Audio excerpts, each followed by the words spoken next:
So now at least this camera will be less annoying as it pans back and forth and looks at me. So we've done our welcome. We've kind of done our introduction. You know what? Why am I even doing this?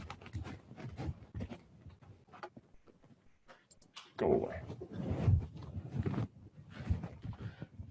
So this is gonna extend into our next class as well. But we've done our welcomes, we've done our introductions, we've done the syllabus. You guys, we're 60% of the way done with this lesson. Now, I did want to go through the agreement, and I know you all have heard this from UNCA, and you're probably going to be tired of hearing it, but just for us to be able to stay in person, we're going to have to follow all these things, right? So washing hands frequently, using hand sanitizer available throughout campus. I was happy to see everyone coming in and getting a little squirt of hand sanitizer there on your way in. You're also welcome, if you see that bucket there up by the wall, to grab a couple of those wipes and to wipe down the surface where you will be sitting. There's one class in this room, like earlier before us, not immediately before, but earlier before us. So you might feel, that you'd like to wipe down the place where you're sitting as well. So feel free to grab some wipes over there to do that. Again, y'all are doing an awesome job of wearing these face coverings consistently in all these public spaces. So good job for that. Physical distancing, again, sometimes it might be 5, sometimes it might be 4, but we're going to do our best all the time, right, to keep 6 feet apart. So as I mentioned, any symptoms, it's just not worth risking it, right? Stay at home, and I hope that the way I run this class won't pressure you in any way to come to class if you're not feeling well. Those lectures are all going to be on YouTube, and so no trouble accessing them that way. And again, so this is the UNCA agreement. If you are feeling sick, consult with a medical professional, and we have our health, I forget what they call them, like the student volunteers, kind of like the prefects in like the Harry Potter movies. Like they're the ones who are around that can help out and give you guys, if you need help with resources and stuff. Yeah, so this is my YouTube channel. This is the picture of me. So if you just go on there and you search my name, yes, I only have 6 subscribers. It's okay. It's good for my ego. And so it's the one with a little picture there. So go ahead and just kind of be aware of it. And right now, I've only got 2 playlists on there. This is actually from last semester when we went online. So these are voiceover PowerPoints, which are different from the Zoom files that I'll be uploading. But I have on a syllabus there what the name of our playlist will be.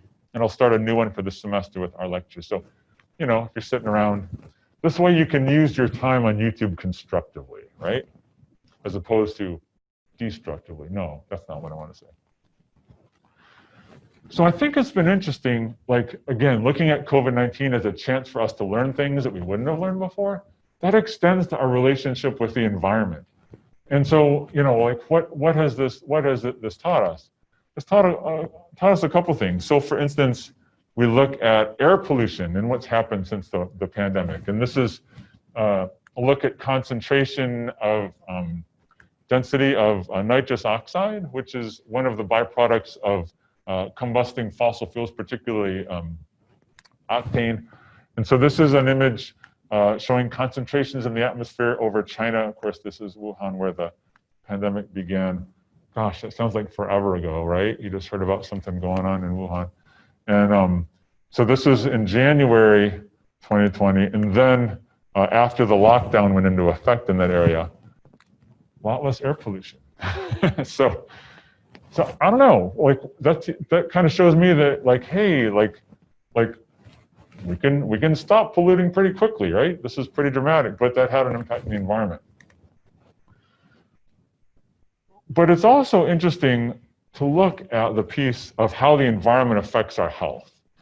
Okay, so these are data from Europe, looking at COVID-19 cases per 100,000 people. And so the warmer colors are higher numbers of cases. And then this is atmospheric concentrations of particulates, so like smoke and soot, essentially. And what was interesting when we looked at it was that the places that had these higher levels of air pollution were also places that had higher levels of COVID-19. So, so I think in this sense, COVID-19 has shown us again the importance of cleaning up pollution, right? The importance of working on some of these environmental issues.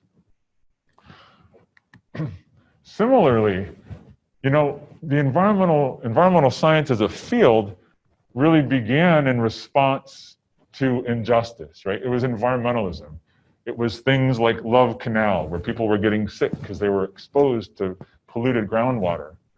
So there's this aspect of justice, and it basically says it shouldn't matter what racial, ethnic, economic group you belong to, you shouldn't be exposed in an unreasonable degree to environmental hazards. And when we look at exposure to environmental pollution, we have median household income on the x-axis here, and then we have plots of different ethnic groups. So African American on the top in blue, white in red, other minorities in purple, Hispanic in the green. What would be a take-home message from this particular graph? And there could be a couple of them. What might be something that you would conclude from looking at this graph? Any thoughts? I don't know if those of you on this corner can see. I can turn this monitor around too, which might make it a little easier to see if you're, well, no, I actually can't with that screen there. Forget I said that. So if we just look at this x-axis, right? The relationship between average pollution exposure and median household income, what's the relationship there across the US? Exactly. The less you make, the more exposure to pollution you have. So that's maybe the first take-home message. But then, when we drill down a little bit deeper, the story is more than that, right? That especially at lower median incomes, right? When we're getting below, particularly below 25 to 35K, right? We start to see a big difference here, right? And so the African American population is exposed to higher levels of pollution. And so this has been one of the issues, is that like in so many other things, groups of people that don't have as much power in society are exposed to greater risks. And so this is true in the environmental realm, just like in others. And we've seen similar things with COVID-19, and that it doesn't affect everybody equitably, right? It affects certain ethnic groups, certain incomes differently. And so it's just interesting. Again, I feel like COVID-19 has kind of held up a magnifying glass for certain issues and reminded us, like, you got to do something about that, right? Mm-hmm.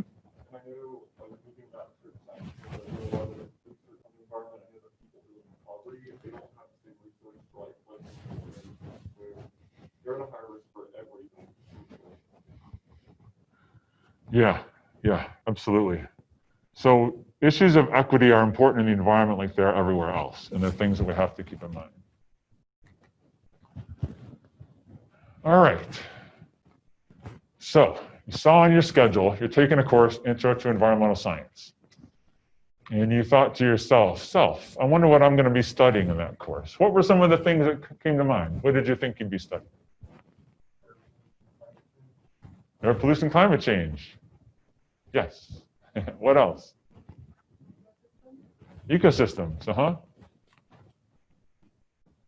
Other thoughts?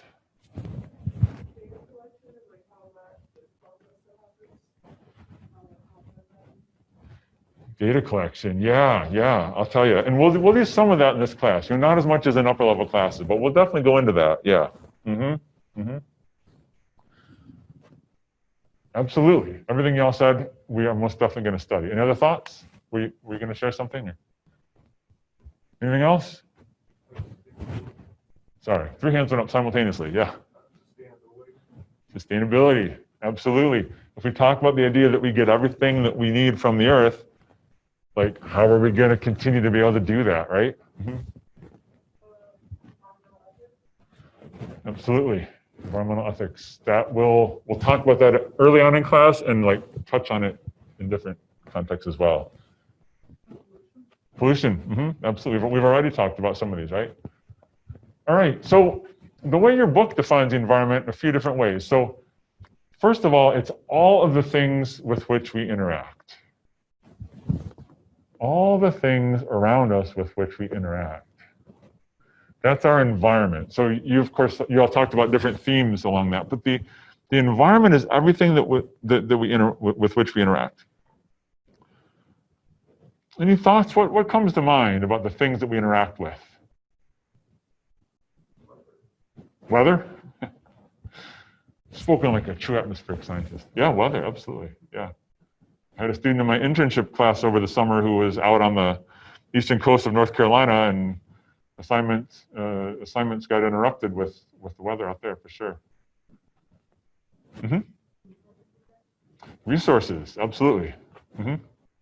People. Yeah, absolutely.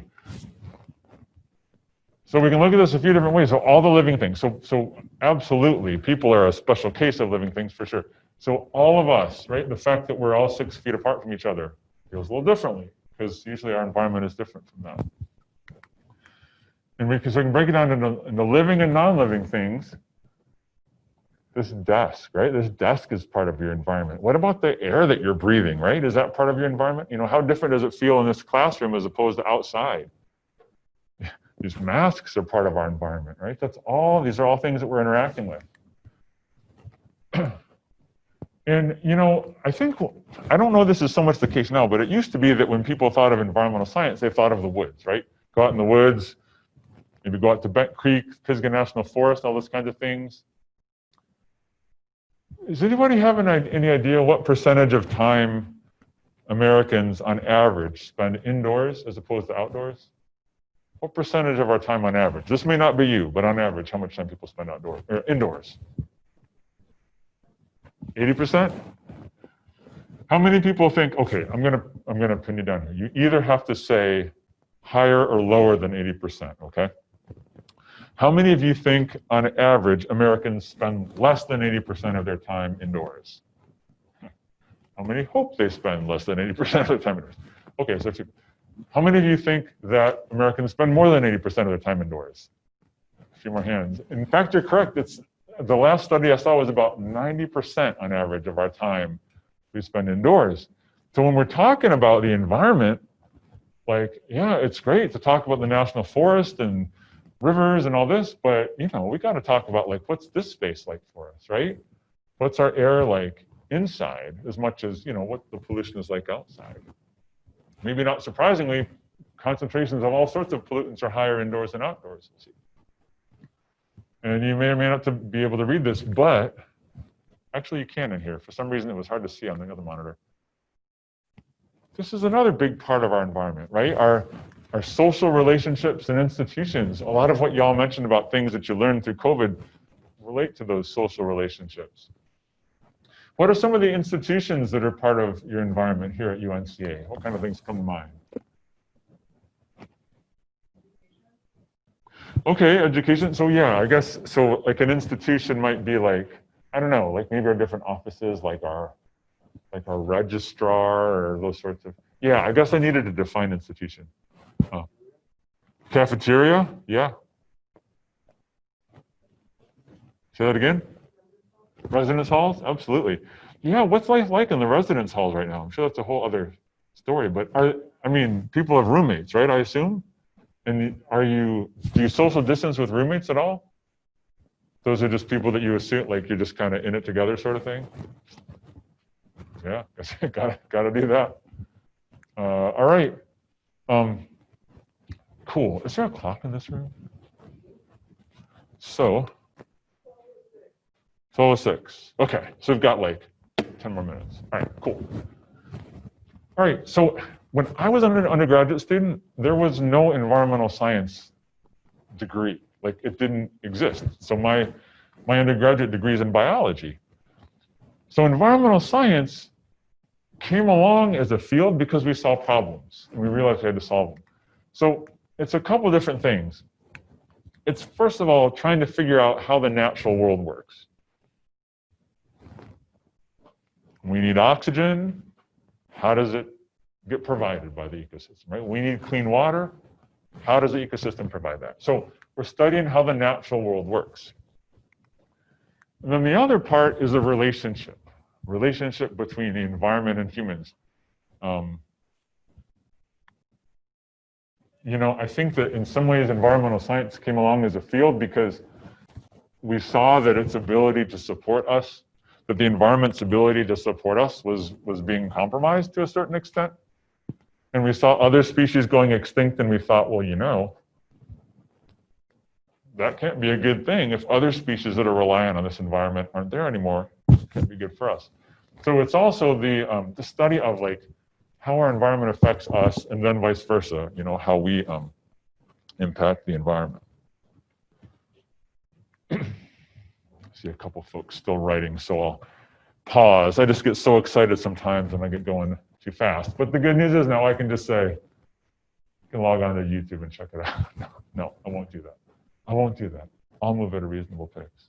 And if I'm going too fast, let me know. You can throw your pencil at me in exasperation. Oh my God, but just make sure it's not really sharp. So to give you an example, so I grew up not too far from Buffalo, New York. And in the 1970s, folks that lived in this neighborhood called Love Canal started noticing a strange smell coming from their basements. Now, this is not the beginning of the latest horror flick on Netflix.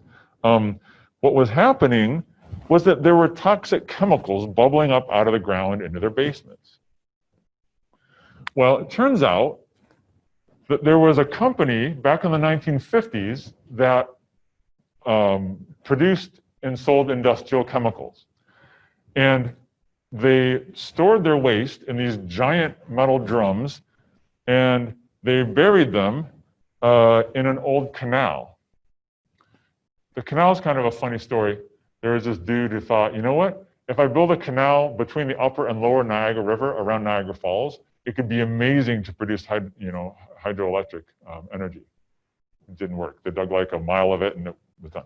But they said, oh, okay, well, we're going to bury these things in here and they'll be out of the way. Well, decades later, a developer came in and said, oh, there's this open spot of land. I want to put a neighborhood there. I'd like to buy this land. And this chemical company said, all right, you can buy the land. We'll sell it to you for $1. But be aware that there are these barrels of toxic waste buried not so far into the surface. They said, oh, okay, cool, $1, all right, good deal. Built these neighborhoods. Next thing you know, these chemicals bubbling up in the basements. It took 2 decades before these folks were eventually paid to leave their homes. And in that time, rates of cancer, diabetes, and lots of other diseases were off the charts in this neighborhood. This was one of the first events that led to what's called the EPA Superfund. It was essentially a federal pool of money that is used to clean up environmental disasters because the companies that caused the disasters didn't have enough money to clean them up. And to be frank, in this case, the chemical company actually told the developers that these chemicals were there, but the developers at that point, nobody knew. Like, we didn't even have this idea that you could get sick from chemicals in the ground because it had never happened. So we have instances like this that showed us that we have a lot to learn about the environment.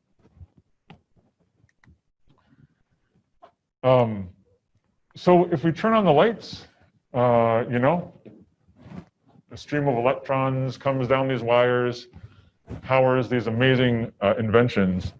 The way we get that electricity is by boiling water and turning it into steam out by Lake Julian.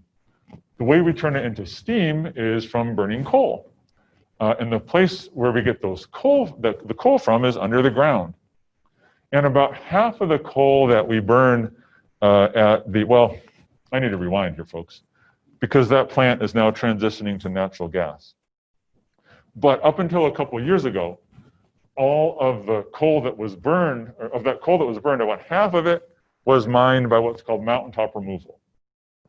And mountaintop removal is this process by which You take, the trees off, you take the soil off, you use explosives to take off what's called the overburden, all the rocks that are on top of the coal, and then you go in and you extract the coal using heavy machinery.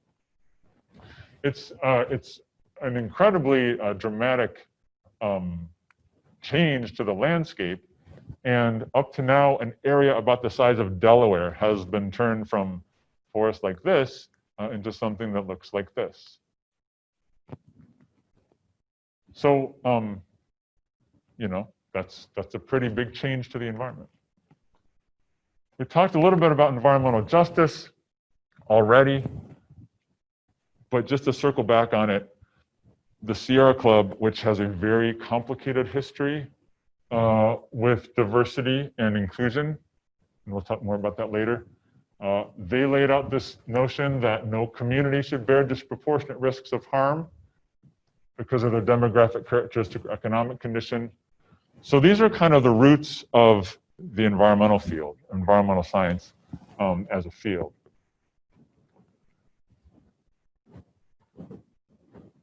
See how much time I have if I want to go into this or not.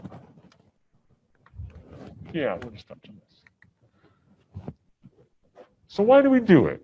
The people that polluted Love Canal, their goal was not to make life miserable for people, right? Mountaintop removal, people didn't do it to make the landscape look ugly. Why do we do this? Money? Do we need electricity?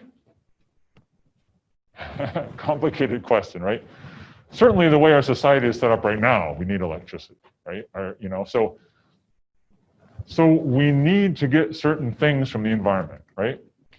So again, as I mentioned, we depend completely on the environment for survival. So of course, when we extract those resources, it affects the environment.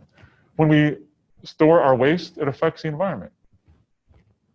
So I said the word already, but a part of the environment used to promote the welfare of people or other species. What might that word be?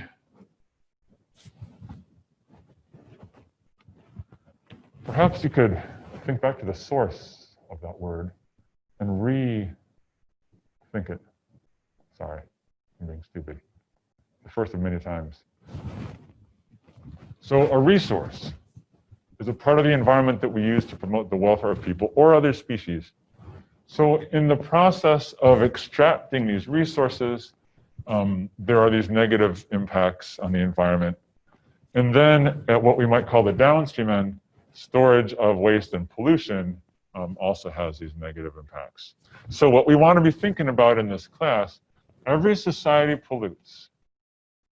Now, we can pollute a lot less than we do. You know a lot better about that. Every society needs resources. But we'll talk later on about what a renewable resource and non-renewable resource is. So within this context, the question is, how can we do this in a way that allows our species and other species to be able to live on the planet for a long time, healthy and happy, which I know we can all appreciate in these current times.